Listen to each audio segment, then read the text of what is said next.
এবার জান্নাতি মেয়ে কারা? কোন মেয়েটা আল্লাহর জান্নাতি হয়? কোন কোনটাকে আল্লাহ জান্নাত দিবে? দুনিয়াতে নবী ঘোষণা দিলেন, হে সম্বলপুর পুকুরিয়ার বোনেরা মায়েরা শোনো, আল্লাহর নবী বললেন জান্নাতি নারী কারা? আল মারআতু ইযা সাল্লাত খামসাহা, যে মেয়েরা 5 ওয়াক্তের নামাজ কায়েম করে। যে মেয়েটা 5 ওয়াক্তের নামাজ কায়েম করবে, ওই মেয়েটাকে আল্লাহ জান্নাত দিবে। ওই মেয়েটা শুধু জান্নাতে যাবে তা নয়, নবীজি বললেন শোনো, জান্নাতের 8টা দরজা খুলে দেওয়া হবে। যে দরজা ইচ্ছা ওই দরজা দিয়ে আল্লাহর জান্নাতে যাবে। সে মেয়েটা কারা? 8টা জান্নাতের গেট খোলা হবে কোন মেয়েটার জন্য? নবী বলেন, যে মেয়েটা 5 ওয়াক্তের নামাজ কায়েম করবে। নামাজ আমাকেও পড়তে হবে, আপনাকেও পড়তে হবে, কিন্তু কিন্তু নবীজি আমাদেরকে বলেনি যে তোমাদের জন্য জান্নাতের 8টা গেট খুলবে। এটা পুরুষদেরকে বলে না, এটা মেয়েদেরকে বলেছে। কাকে বলেছে? মেয়েদেরকে। কেন? কিছু কারণ আছে। আমি একটাই কারণ বলবো আজকে, একটাই। দেখবেন মেয়েরা নামাজ পড়ে টাইম মতো পড়ে না। আমি ঠিক বললাম তো? আমি একটু মিলিয়েলেন, দেখেন, হাইয়া আলাস সালাহ,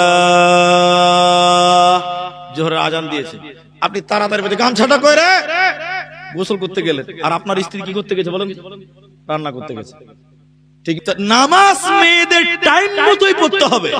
আল্লাহ মুমিনদের জন্য নামাজ মন মতন না, টাইম মতো ফরজ করেছে। একটু হ্যাঁ না বলেন, ঠিক বললাম তো ভাই?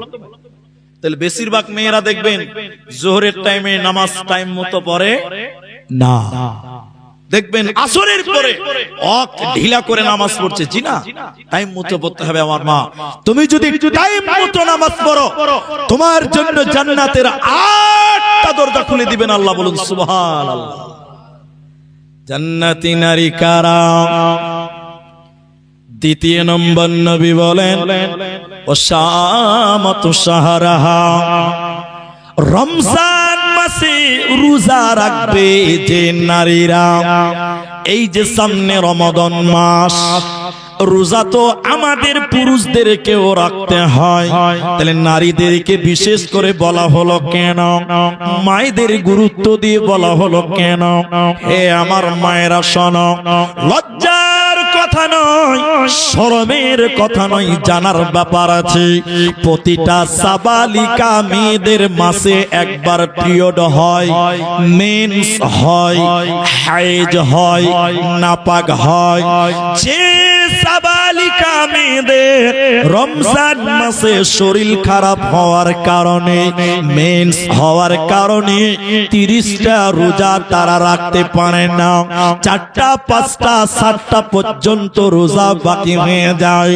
হে আমার মা, আপনার ওই রোজাগুলোকে আল্লাহ মাফ করে নাই। আগামী রমজানের আগে এই 11 মাসের ভিতরে তোমার ওই রোজাগুলোকে আদায় করতে হবে। যে নারী রমজানের ফরজ রোজা ছেড়ে দিল, রমজানের ফরজ রোজা রাখলো না, ওই নারী শুনে নাও, আল্লাহ জান্নাতে দিবে না। কারণ বেরোজাদার আল্লাহর জান্নাতে পাবে না, দেবে না, পাবে না। হাদিসের রাবি আবু উমামা, নবীজি বললেন, আমি দেখলাম জাহান্নাম দেখতে যাচ্ছিলাম, যেতে যেতে যেতে যেতে আমি দেখলাম জাহান্নামের ভিতরে কিছু মানুষকে উল্টো করে টাঙানো আছে। ওদের পাগুলোকে আকাশের দিকে রয়েছে, আর তাদের মাথা যেন মাটির দিকে। উল্টো করে থাকার কারণে ওদের মুখগুলো, গালগুলো ফেটে ফেটে রক্ত পড়ে। নবীজি বললেন, জিবরাইল তুমি বলো, মান হাউলাই, এরা কারা? কেন কেন কেন জাহান্নামে তাদের উল্টো করে রাখা হয়েছে কেন? ওদের মুখমণ্ডল দিয়ে রক্ত পড়ছে কেন? নবীজি বললেন, জিবরাইল তুমি বলো, এরা কারা? কেন কেন এই শাস্তি পেয়েছে জাহান্নামে? জিবরাইল বলেন, ইয়া রাসূলুল্লাহ, নবী শুনলেন এরা কারা? ওই সমস্ত লোকেরা যারা রমজান মাস পেয়েছিল, রোজার মাস পেয়েছিল, আল্লাহর ফরজ রোজা দিনের বেলায় ছেড়ে দিয়েছিল, মানে ইফতারের আগে যারা ইফতার করেছিল, খাবার খেয়ে রোজা ছেড়ে দিয়েছিল, আল্লাহর ফরজ রোজা যারা রাখতো না, ওই সমস্ত নারী এবং পুরুষেরা ওদেরকে জাহান্নামে উল্টো করে রাখা হবে। ওদের মুখ দিয়ে চুঁয়ে চুঁয়ে চুঁয়ে চুঁয়ে রক্ত পড়বে। এরা আল্লাহর জান্নাতে যাবে না, পাবে না। আর যে মেয়েরা রমজান মাসের ফরজ রোজাগুলো আদায় করে, বাকি রোজাগুলো পূর্ণ করে নাই, এই নারীকে জান্নাতের 8টা দরজা খুলে দেওয়া হবে। আল্লাহ বলবেন, বান্দে যে দরজা ইচ্ছা ওই দরজা দিয়ে তুমি জান্নাতে চলো, আজকে তোমার কোনো চিন্তা না। তাহলে এক মেয়েদের শরীর খারাপের কারণে রোজা ছুটে যায়, সাবালিকা মেয়েদের, ওই রোজাগুলো মাপ না, কিন্তু ওই রোজাগুলো পরে আদায় করতে হবে। এখানে একটা মশলা বলি, এখন শাবান মাস চলছে, এটা শাবান মাস, আজকে কত তারিখ যে হলো আমার সঠিক জানা নাই, 11 তারিখ হয়ে গেল, আজকে শাবানের 11 দিন। এখন অনেক মেয়েরা আমাকে জিজ্ঞাসা করে বা করছে, মোবাইলে হোয়াটসঅ্যাপে ফোন করে যে মাওলানা আমার তো রোজা বাকি আছে, তো এখন কিসে রোজা রাখবো, শাবানে রোজা রাখবো আমার বাকি রোজা রাখবো? আচ্ছা বলেন তো, আপনারা ফতোয়াটা দেন। আচ্ছা শাবান মাসের রোজা রাখা কি ফরজ না নফল? নফল। আর ফরজ? আচ্ছা ঠিক আছে, ওর জন্য ফরজ, ঠিকই আছে, যতদূর বুঝেছে ততদূর বলেছে, ওর জন্য ঠিক, হাসার ব্যাপার না। তাহলে শাবানের রোজা হলো নফল, আর রমজানের রোজা ফরজ। শাবান মাসের রোজা না রাখলে কোনো গুনাহ নাই, কিন্তু রমজানের রোজা যদি না রাখে এর জন্য জাহান্নাম আছে। তাহলে এখন যাদের বাকি রোজা আছে মায়েরা আমার, আগে ওই ফরজ রোজাগুলো পূর্ণ করতে হবে, পূর্ণ করে এরপরে যদি সুযোগ পান, সময় পান, শাবানের রোজা আপনি 2, 4, 5, 10 যা পান, নির্ধারিত করে নয় যে ওই দিন রোজা রাখতেন, এই মাসে বেশি বেশি রোজা রাখবেন। মা বোন, আপনাদের জানার জন্য বিষয়টা ক্লিয়ার করলাম যে এখন যাদের শরীর খারাপের কারণে রমজানের রোজা বাকি আছে, ওরা এখন রোজাগুলো পূর্ণ করতে পারে, শাবান মাস বলে কোনো টেনশন নেই। জান্নাতি নারীর 3 নাম্বার গুণ, আহসানাত ফরদাহা। হে নারী, তুমি তোমার সতীত্বের হেফাজত, নিজের শরীরের হেফাজত করো। এই যে মেয়েদের শরীরটা, এটাকে আল্লাহ জমিন বলেছেন কোরআনে। মেয়েদের শরীরটাকে আল্লাহ কোরআনে কি বলেছেন? জমিন। এখন আপনাদের জমিনে ধান, গম, ভুট্টা, সরিষা এগুলো চাষ করেন, তো মেয়েদেরকে আল্লাহ কোরআনে জমিন বলেছেন চাষ কর, তো ওখানে সন্তান চাষ হবে, বাস। আর এর চেয়ে নিচে আর নামলাম, ওখানে কি চাষ হবে? সন্তান চাষ হবে। এদিকে দেখেন, এখন আপনি এই জায়গাটা কিনেছেন আমার কাছ থেকে, তাহলে আপনি যদি বলেন জায়গাটা আমার, তাহলে আপনার নামে রেজিস্ট্রি থাকবে, হ্যাঁ না বলেন ভাই? থাকবে। স্ত্রীটা কার? আমার। তাহলে স্ত্রীর যে জমিন আপনার নামে রেজিস্ট্রি থাকবে। করেছেন তো রেজিস্ট্রি? কলেমা পড়েছেন, আল্লাহকে সাক্ষী রেখেছেন, কোরআনকে সাক্ষী রেখে বিয়ে পড়েছেন। স্ত্রীটা আপনার, স্ত্রীর জমিন শরীরটাও আপনার। আল্লাহ বলেন, হে নারী তুমি শোনো, তুমি তোমার সতীত্বের, তোমার শরীরের হেফাজত করো। তোমার শরীর যেন পৃথিবীর কোন অন্য পর পুরুষ দেখতে না পায়। এই শরীরটা, এই জমিনটা তোমার স্বামীর, তোমার স্বামীর জন্য বরাদ্দ, বাকি পৃথিবীর কেউ দেখতে না পায়।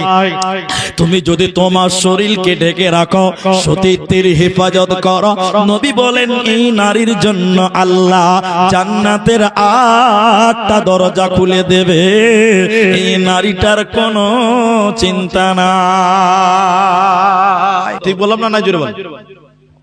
আল্লাহ কোরআন 4 নাম্বার জান্নাত জান্নাতি নারী কারা ওয়া আতাআত বালাহা যে নারীটা স্বামীর কথা মতো চলে স্বামীর অধীনস্থে স্বামীর আনুগত্যে স্বামীর কথা মতো সংসার করে স্বামীর কথা মতো দুনিয়ায় চলে এই নারীকে আল্লাহ জান্নাতে দেবে জান্নাতের 8টা দরজা খুলে দেবেন আল্লাহ এই নারীটার কোনো চিন্তা না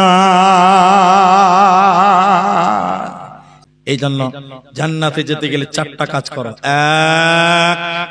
5 ওয়াক্তের নামাজ পড়ো 2 রমজান মাসে রোজা রাখো এগুলো আমরাকেও রাখতে হবে বলুন ইনশাআল্লাহ 3 নিজের হিফাজত করো শরীরকে ঢেকে রাখো লজ্জাস্থানের হিফাজত করো স্বামীর মালের হিফাজত করো 4 স্বামীর কথা মতো চলো আল্লাহ তোমাকে জান্নাত দিবে আল্লাহর জান্নাত তোমাদের জন্য থাকবে জোরে বলুন সুবহানাল্লাহ এরপরে আল্লাহ বলেন হে নারীগণ আল্লাহ কোরআনে তোমাদের ব্যাপারে কত সুন্দর করে বললেন শোনো তোমরা যদি স্বামীর আনুগত্য করো স্বামীর কথা মতো যদি তোমরা চলো আল্লাহ তোমাদেরকে জান্নাত দেবে তোমাদের জান্নাতে যেতে আর কোনো অসুবিধা নাই কিন্তু যদি তোমরা স্বামীর অবাধ্য হও তোমাদের স্বামী যদি হকের পক্ষে হয় আর তুমি যদি সেই হককে গ্রহণ না করো স্বামীর কথাই যদি দুনিয়ায় না চলো কিয়ামতের দিন তোমাদের বাঁচার উপায় রবে না কেন কেন সূরা তাহরিমের ভিতরে আল্লাহ তাবারক ওয়া তাআলা বলেন দুইজন নবীর বিবি তারা আল্লাহর জাহান্নাম যাবে দুইজন নবীর স্ত্রী আল্লাহর জাহান্নাম যাবে কেন স্বামীকে মানতে পারে নাই আল্লাহকে মানেনি স্বামীদেরকে মানে নাই স্বামীকে না মানার কারণে আল্লাহর বিধানকে না মানার কারণে নবীর বিবি হওয়ার পরও আল্লাহর জাহান্নাম যাবে আল্লাহ কোরআনে সূরা তাহরিমের ভিতরে বললেন শোনো 1 নাম্বার ইমরাআতুন নূহ হযরতে নূহ আলাইহিস সালাম তার স্ত্রী নবীকে মানে নাই হযরতে নূহকে মানেনি এরই কারণে আল্লাহ জাহান্নাম দেবে দ্বিতীয় নম্বর হযরতে লূত আলাইহিস সালাম